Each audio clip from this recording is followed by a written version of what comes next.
Welcome back to another NFL Weekly Recap, in which this week we are covering Week 15 of the 2024-2025 NFL season. We have all 16 games to look at, and if you like this type of content, like and subscribe. It really helps the channel out, and I appreciate all the support as we are trying to get to 1,000 subscribers. So without further ado, let's get straight into this one and start it out with Thursday Night Football.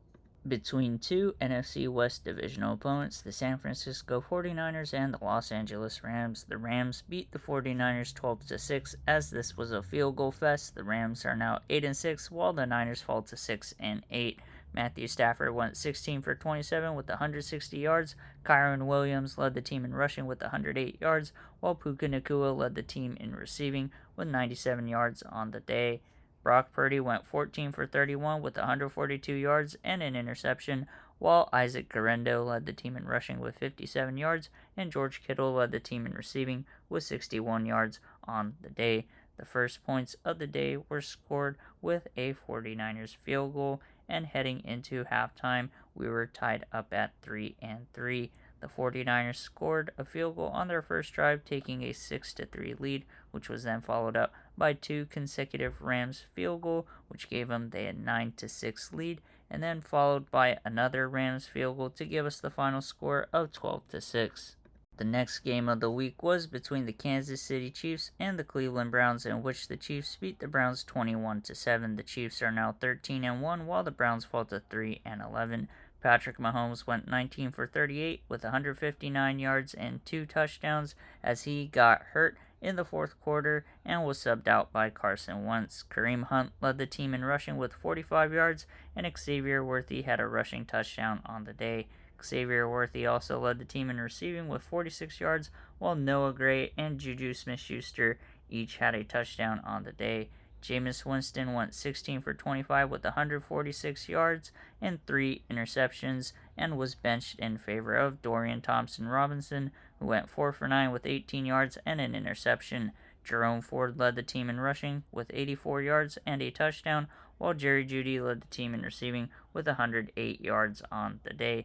The first points of the day were scored by a Chiefs touchdown as they led 7-0, and heading into halftime, the Chiefs led 14-0. To start off the second half, the Chiefs scored a touchdown to take a 21-0 lead, and it wasn't until later on in the second half that the Browns scored a touchdown to give us the final score of 21-7. The next game of the week was between the Cincinnati Bengals and the Tennessee Titans, in which the Bengals beat the Titans 37-27. The Bengals are now 6-8, while the Titans fall to 3-11. Joe Burrow went 26 for 37 with 271 yards, 3 touchdowns, and 2 interceptions, while Chase Brown had 97 yards and a touchdown. Jamar Chase led the team in receiving with 94 yards, while T. Higgins, Chase Brown, and Sam Hubbard each had a touchdown on the day as well. The Titans had Mason Rudolph, who went 209 yards, 2 touchdowns, and 1 interception, and Will Levis had 8 out of 12 for 89 yards and 3 interceptions. Tony Pollard led the team in rushing with 45 yards and a touchdown, while Tyjae Spears also had a touchdown on the ground. Tyjae Spears also led the team in receiving with 87 yards and a touchdown, while Josh Wiley also had a receiving touchdown on the day. The first points of the game were scored by a Titans touchdown, and on the second drive, the Titans scored a touchdown to give a 14-7 lead. Heading into halftime, Cincinnati led the Titans 24-14, and there was lots of scoring by the Bengals in the second half as they pulled away and took a 37-27 victory over the Titans. The next game of the week was between the Washington Commanders and the New Orleans Saints. While the Commanders beat the Saints 20-19, the Commanders are now 9-5, while the Saints fall to 5-9. Jaden Daniels went 25 for 31 with 226 yards and 2 touchdowns, while Jaden Daniels also led the team in rushing with 66 yards, and Terry McLaurin led the team in receiving with 73 yards and 2 touchdowns on the day. Jake Haener got the start for the Saints, going 4 for 10 with 49 yards and an interception, and he was benched. Spencer Rattler then went 10 for 21 with 135 yards and a touchdown, and Cedric Wilson Jr. also had a touchdown passing. Kendre Miller led the team in rushing with 46 yards, while Marquez Valdez-Scantling led the team in receiving with 64 yards. Both Alvin Kamara and Foster Moreau each had a receiving touchdown on the day. The first points of the game were scored by the Commanders on their first drive as they took a 14-0 lead heading into halftime. The Saints made it close on the final drive as they made the score 20-19, failing to convert the 2-point conversion and losing by a point. The next game of the week was between the Baltimore Ravens and the New York Giants. The Ravens beat the Giants 35-14. The Ravens are now 9-5, while the Giants fall to 2-12. Lamar Jackson went 21 for 25 with 290 yards and 5 touchdowns, while Derrick Henry led the team in rushing with 67 yards. Rashad Bateman led the team in receiving with 80 yards and 2 touchdowns. Both Justice Hill, Mark Andrews, and Devontae Walker each had a touchdown on the day. Tommy DeVito started in the game going 10 for 13 with 68 yards before he got hurt, and Tim Boyle took over going 12 for 24 with 123 yards, a touchdown, and an interception, while Tyrone Tracy led the team in rushing with 31 yards, and Devin Singletary had a rushing touchdown on the ground. Malik Neighbors led the team in receiving with 82 yards and a touchdown on the day. The first points of the game were scored by a Ravens touchdown, and heading into halftime, they had a 21-7 lead over the Giants, and they just piled on to pull out the 35-14 victory over the Giants. The next game of the week was between the Dallas Cowboys and the Carolina Panthers, in which the Cowboys beat the Panthers 30-14. The Cowboys are now 6-8, while the Panthers fall to 3-11. Cooper Rush started going 18 for 29 with 214 yards and 3 touchdowns, while Rico Dowdle led the team in rushing with 149 yards. CeeDee Lamb led the team in receiving with 116 yards and a touchdown, while both Jalen Brooks and Jalen Tolbert had a receiving touchdown on the day. Bryce Young went 19 for 28 with 219 yards, a touchdown, and 2 interceptions, while Chuba Hubbard led the team in rushing with 32 yards. Bryce Young also had a touchdown on the ground. Jalen Coker led the team in receiving with 110 yards and a touchdown on the day. The first points of the game were scored by a Cowboys touchdown as they took a 10-7 lead over the Panthers heading into halftime. The Cowboys then scored lots of points. Turns out they scored 17 points to start off the second half, taking a 27-7 lead over the Panthers, in which they could not catch up as the Cowboys took a 30-14 victory over the Panthers. The next game of the week was between the New York Jets and the Jacksonville Jaguars, in which the Jets beat the Jaguars 32-25. The Jets are now 4-10, while the Jags fall to 3-11. Aaron Rodgers went 16 for 30 with 289 yards and 3 touchdowns, while Aaron Rodgers also led the team in rushing with 45 yards. Breece Hall had a touchdown on the ground, while Davante Adams led the team in receiving with 198 yards and 2 touchdowns. Garrett Wilson also had a touchdown on the day as well. Mac Jones went 31 for 46 with 294 yards, 2 touchdowns, and 2 interceptions, while Travis Etienne led the team in rushing with 65 yards. Brian Thomas Jr. led the team in receiving with 105 yards and 2 touchdowns on the day. The first points of the day were scored by a Jags touchdown on the opening drive. Heading into halftime, the Jags led the Jets 13-7. However, in the second half, it was a touchdown fest between the two teams, and the Jets pulled away as they took a 32-25 victory over the Jacksonville Jaguars. The next game of the week was between the Miami Dolphins and the Houston Texans, in which the Texans beat the Dolphins 20-12. The Texans are now 9-5, while the Dolphins fall to 6-8. Tua Tagovailoa went 29 for 40 with 196 yards, a touchdown, and 3 interceptions, while Devon Achane led the team in rushing with 41 yards.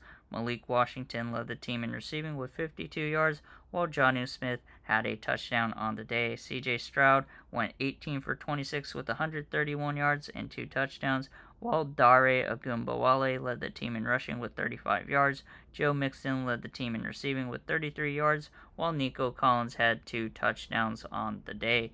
The first points of the game were scored by a Houston field goal, taking a 3-0 lead. Heading into halftime, Houston led Miami 13-6. and the Dolphins only failed to score a touchdown in the second half as Houston held on and took a 20-12 victory over the Dolphins.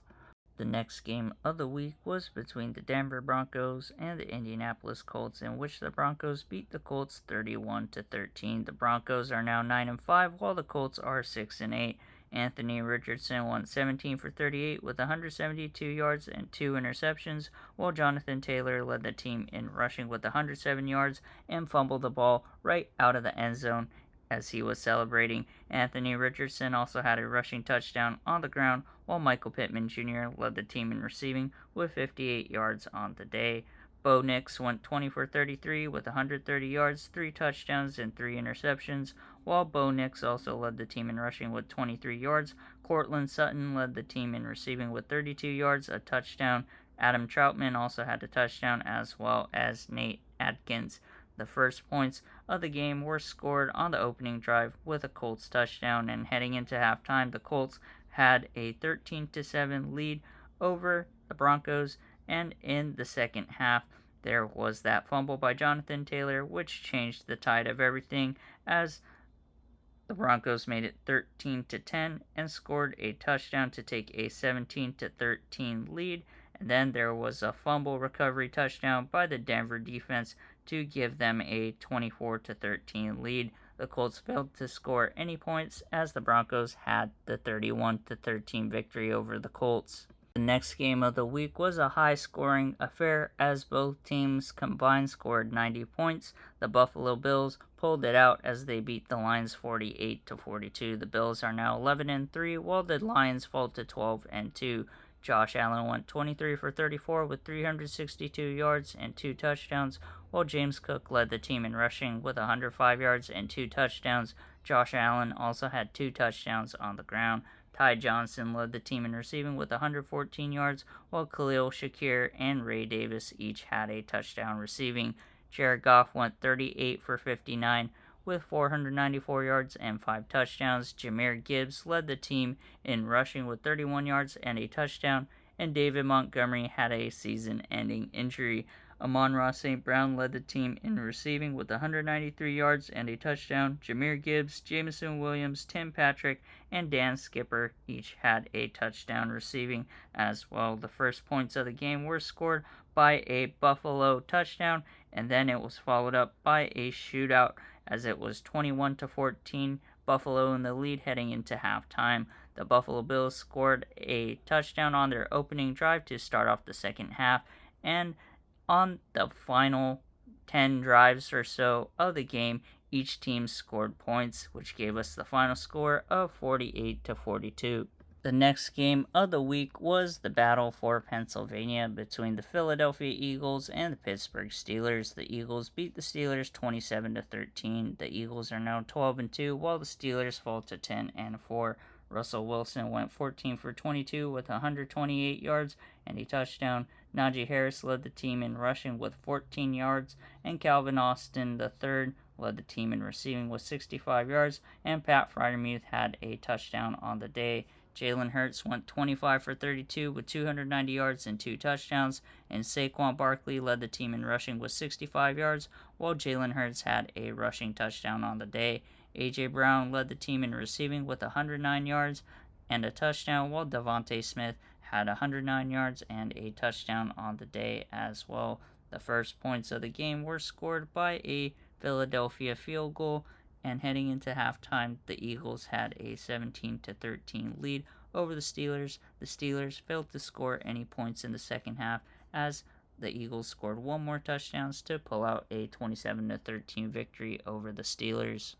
The next game of the week was between the Arizona Cardinals and the New England Patriots, in which the Cardinals beat the Patriots 32-17. The Cardinals are now 7-7, while the Patriots fall to 3-11. Drake May went 19 for 23 with 202 yards, a touchdown, and an interception, while Ramondre Stevenson led the team in rushing with 69 yards. Drake May also had a touchdown on the ground. Kendrick Bourne led the team in receiving with 44 yards, while Demario Douglas also had a touchdown receiving. Kyler Murray went 23 for 30 with 224 yards, and James Conner led the team in rushing with 110 yards and 2 touchdowns. Trey McBride led the team in receiving with 87 yards on the day. The first points of the game were scored by a Cardinals field goal, and heading into halftime, they had a 13-3 lead over the Patriots, and the Patriots could not catch up as the Cardinals put up 30 points and put up the victory. The next game of the week was between the Tampa Bay Buccaneers and the Los Angeles Chargers. The Buccaneers beat the Chargers 42-17. Both teams are 8-6 heading into week 16. Baker Mayfield went 22 for 27 with 288 yards, 4 touchdowns, and an interception, while Bucky Irving led the team in rushing with 117 yards. Mike Evans led the team in receiving with 159 yards and 2 touchdowns. Jalen McMillan and Rachaad White each had a touchdown receiving, as Justin Herbert went 21 for 33 with 195 yards, 2 touchdowns, and an interception. Gus Edwards led the team in rushing with 23 yards, and Ladd McConkey led the team in receiving with 58 yards and a touchdown, while Quentin Johnston also had a touchdown on the day as well. The first points of the game were scored by a Buccaneers touchdown, followed up by a Chargers touchdown, a Buccaneers field goal, and then a Chargers field goal and touchdown, as heading into halftime, the Chargers had a 17-13 lead over the Buccaneers. The Chargers failed to score any points in the second half as the Buccaneers pulled away to a 40-17 victory over the Chargers. The next game of the week was Sunday Night Football between the Green Bay Packers and the Seattle Seahawks, in which the Packers beat the Seahawks 30-13. The Packers are now 10-4, while the Seahawks fall to 8-6. Jordan Love went 20 for 27 with 229 yards and 2 touchdowns, while Josh Jacobs led the team in rushing with 94 yards and a touchdown. Christian Watson led the team in receiving with 56 yards, while Romeo Doubs had 2 touchdowns on the day. Geno Smith went 15 for 19 with 149 yards and an interception as he left the game injured. Sam Howell took over, going 5 for 14 with 24 yards and an interception. Zach Charbonnet led the team in rushing with 54 yards and a touchdown, while Jackson Smith-Njigba led the team in receiving with 83 yards on the day. The first points of the game were scored by a Packers touchdown. Heading into halftime, the Packers had a 22-3 lead over the Seahawks, and heading into the second half, the Seahawks could not compete as the Packers pulled away and had a 30-13 victory. We had 2 games on Monday night, as the first one was an NFC North divisional matchup between the Minnesota Vikings and the Chicago Bears, in which the Vikings beat the Bears 30-12. The Vikings are now 12-2, while the Bears have lost 8 straight, going 4-10. Caleb Williams went 18 for 31 with 191 yards and a touchdown. DeAndre Swift led the team in rushing with 79 yards, while Keenan Allen led the team in receiving with 82 yards and a touchdown. Sam Darnold went 24 for 40 with 231 yards, a touchdown, and an interception. Aaron Jones led the team in rushing with 86 yards and a touchdown. Cam Akers also had a rushing touchdown on the ground. Justin Jefferson led the team in receiving with 73 yards and a touchdown on the day. The first points of the game were scored by a Vikings field goal, as heading into halftime, the Vikings led the Bears 13-0. The Bears could not catch up to the Vikings as the Vikings pulled out a 30-12 victory over the Bears. The final game of the week was the last Monday Night Football game, as the Atlanta Falcons beat the Raiders 15-9. The Falcons are 7-7, while the Raiders fall to 2-12. Kirk Cousins struggled as he went 11 for 17 with 112 yards, a touchdown, and an interception. Bijan Robinson led the team in rushing with 125 yards, while Drake London led the team in receiving with 53 yards and a touchdown. Desmond Ridder went 23 for 39 with 208 yards, a touchdown, and 2 interceptions, while he also led the team in rushing with 28 yards. Jacoby Myers led the team in receiving with 59 yards, while Amir Abdullah also had a touchdown as well. The first points of the game were scored by a Atlanta touchdown, and heading into halftime, Atlanta had a 9-3 lead over the Raiders, and the Raiders only scored a touchdown on their second to last drive to give us the final score of 15-9. And that wraps up all 16 games for Week 15 in the 2024-2025 NFL season. Let me know in the comments below, who do you guys think will win the games next week? And if you like this type of content, like and subscribe. It really helps the channel out, and I appreciate all the support as we are trying to get to 1,000 subscribers. If you're a fan of the NFL and college football, stay tuned as we'll be covering both all season long. Appreciate all the support, and we'll catch you in the next one. Take care.